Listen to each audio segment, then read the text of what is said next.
Alright, so here today we got a fun one. Got a bunch of topics I need to get to you to make sure you're aware of and you are ready to take care of. Let's go with that. Today we have, topics, BRID, Collab skin that's expiring, finally, after all this time, Diesel talk, important things to know, updated information, and stuff like that. Let's jump into it. New to the channel, like and subscribe, helps out a ton. Here we go. Got some stuff to talk about, and it's going to be a while, so let's get through it quick. First up over here, this is the, I guess, weakest topic, but I'll just show it to you just so you know. December 10th, update notice. Commanders, for a few hours, the update went through. They fixed these two issues. If you've been experiencing them, this is what they took care of. Fixed an issue in storyline where bookmarks for story events found in the archives were not syncing properly. Fixed an issue where battles would occasionally be interrupted by notification pop-ups. We apologize for the inconvenience caused. The Goddess of Victory, Nikke team. Simple, easy, it's an update notice. Just letting you know, if you care about it, that's what they fixed. If you're wondering what happened, that's what they did. Pretty simple, there you go. Topic number 2. As you remember, there is a skin. This is the skin over here, the Racer's High Scarlet skin. For those that don't know, a collaboration happened a while ago in the summertime. This was a collaboration with Stellar Blade and Nikke IP. In honor of that IP, they gave 2 skins. One was a gacha skin for Eve, and a gacha skin for Scarlet. The Scarlet skin was a themed collaboration skin where you can obtain Scarlet wearing an outfit that was done for Stellar Blade. Super cool. Would love to see this in the future. Like ReZero, Isabel in a maid costume. Oh, could be crazy, but no, you know, killer. All right, that's good. Over here though, Racer High skin, it was there. This was obtained 2 ways. It was obtained one way by buying it as a gacha skin, $60. That's it, got a gacha skin. The other way was to obtain it via a digital code. The code was given to you by completing, buying, let's go with that, B-U-Y-I-N-G, buying the complete edition of Stellar Blade. If you bought that edition, played through a certain amount, you reach a point where they will give you a free code. It was a CD key, and that CD key will unlock the gacha skin for you in Nikke. Super cool thing. If you bought the Stellar Blade complete edition, that was a little bit of a freebie given to you. Finally, after all this time, it is expiring. This expires, for those wondering, December 12th, 2025 at 3 a.m. UTC. I believe if you buy now, you can still get a chance to get that skin if you complete up until a certain point. The image over here pretty much shows it to you. You can claim it in whatever region you bought the game for. Over here, CDK available for Stellar Blade until 12/11, 11 a.m. Over here, right? It's available till then. Valid in Goddess of Victory Nikke till 12/12. So you still have, as of recording this video, almost more than 24 hours to take care of this. Please do so, or you miss out. If you own the complete edition, push, give it to a friend if you haven't already used it.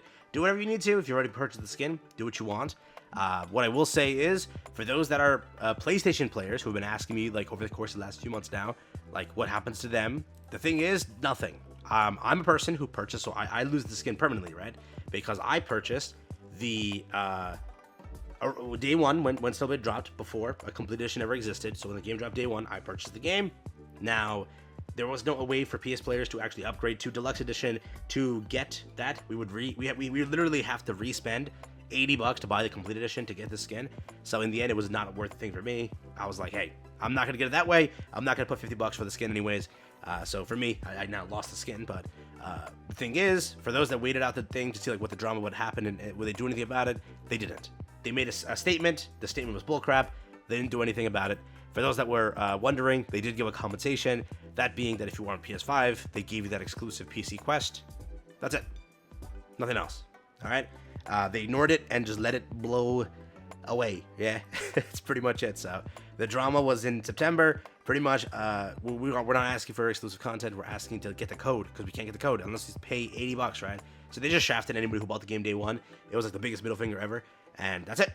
If you are a PS4 player, PS5 player, the drama now has been swept under the rug. Nobody cares, but that's it. So 2 days left. I'm just warning you. For those that waited till this day, it's going away, and I don't think they're gonna give you anything for that, but it's worth mentioning. If you have it and you are planning to play the game or whatever, it's till then. So that's the final chance to get the skin. It may rerun when the collaboration comes back. Let's be real here. It's their IP. They love money more than anything. So it's no cuts. What is it? It's straight there, all money. Okay. I don't know how much EVA takes. I don't know how much ReZero takes. I don't know how much these IPs take for the IP fee. In this case, Stellar Blade's their IP. They're going to be more inclined to drop another Stellar Blade versus any of the collaborations. So I expect in the future that can definitely happen. But Till then, I don't know if this reruns. We'll have to wait and see. So that's there. With that being said, you have like a day or two. So yeah, shout out to this post for having the info and such. But next up, BRID. BRID drops tonight, okay? Yes, BRID drops. Or later today, sorry. BRID drops later today. With that being known, BRID is a cool character. She looks good. On paper, we automatically knew BRID looks good. Ooh, Diesel looks really good.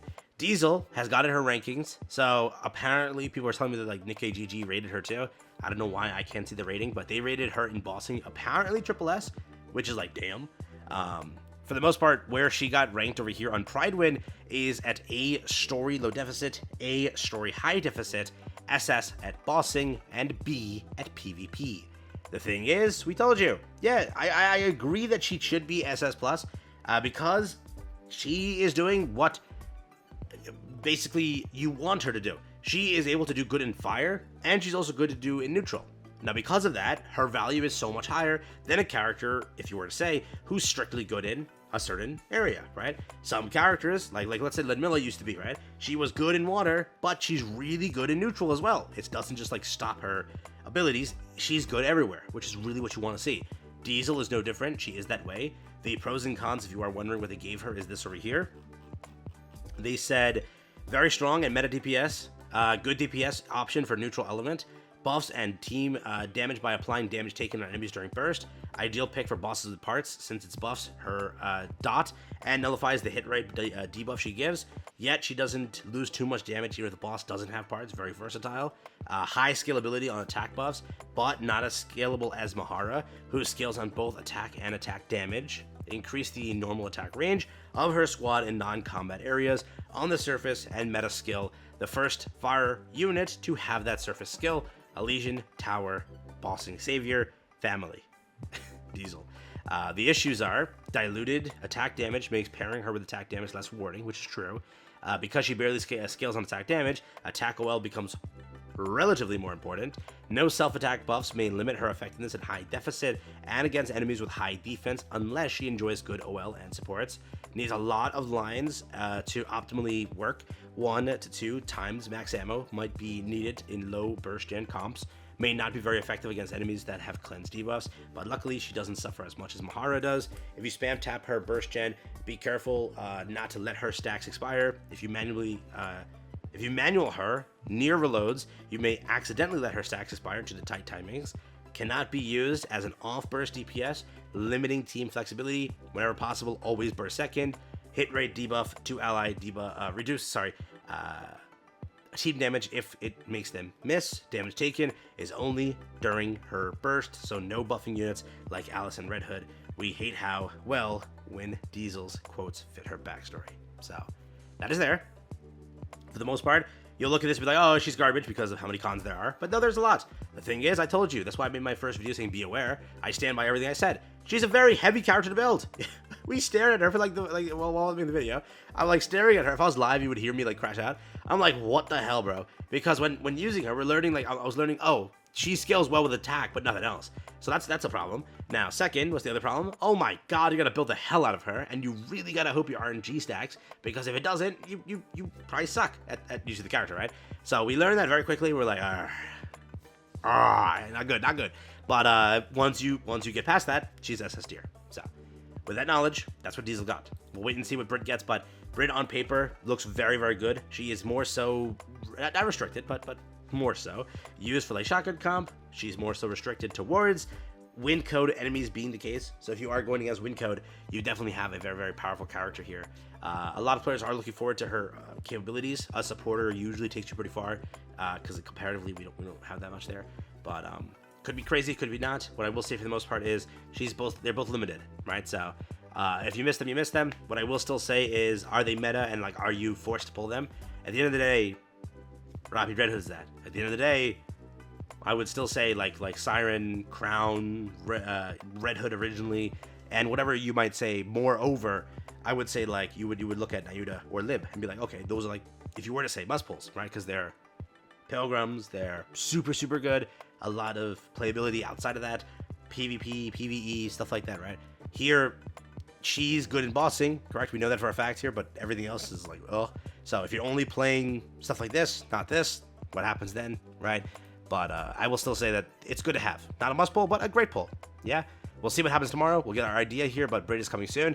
Be aware that that's what Diesel looks like. And again, be aware that we now know, right? Or we already knew, but yeah, it's New Year's right after. So if you are going to miss New Year's because of these units, maybe skip them. Don't miss out on New Year's. You've seen Scarlet was New Year's 1. Well, technically, Modernia. Scarlet was New Year's, that other one, right? And Roppy Red Hood, 3 god-tier New Year's characters. Do you want to miss out on this one? I don't think so. Usually New Year's is god-tier, so we'll see. Take care, have fun. That's been it from me. Recap. Stellar code expires December 12th. PlayStation players, consider what you want to do about this. GG's, that's all I gotta say there. Over here, Diesel looks really good. Very good. BRID coming soon. Update fixes are there. And be aware, New Year's right after. Play accordingly, spend accordingly, and not accordingly. Take care, have fun. That's been it.